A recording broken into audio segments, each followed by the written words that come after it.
Good morning, children. I am Manoj Singh.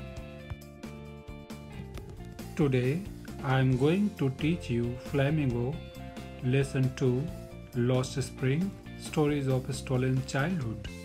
This chapter is divided into different modules. Hope you will like it.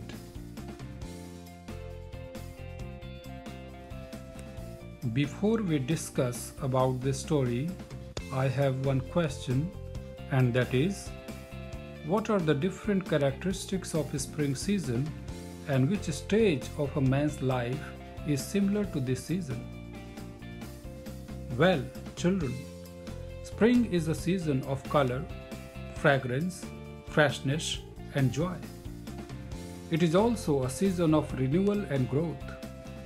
The childhood of a man's life is often linked to spring, as it marks the beginning of human life and has a tremendous scope for growth. It is full of joy, pleasure, and play. Now, do you think there is spring in the life of all children? No, obviously not, because millions of children experience no spring in their lives, for their childhood is consumed in making a living.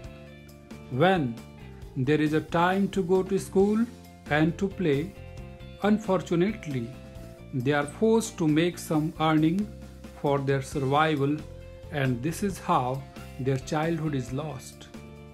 This is what I think, children, the importance of the title of the story is.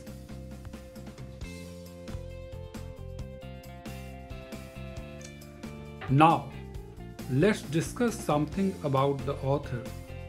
Anis Jug was born in Rourkela. She spent her childhood and adolescence in Hyderabad. She received education in Hyderabad and US. Her parents were writers. She began her career as a writer in India. Now, children, we will discuss something about the story. This lesson is an excerpt from Annie's book titled Lost Spring, Stories of Stolen Childhood. In this excerpt, she analyzes grinding poverty and traditions which condemn poor children to a life of exploitation.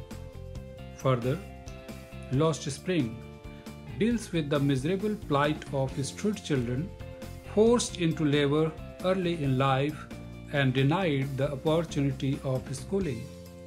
The author has taken the example of Sahib-e-Alam, a rack picker, and Mukesh, a bangle maker.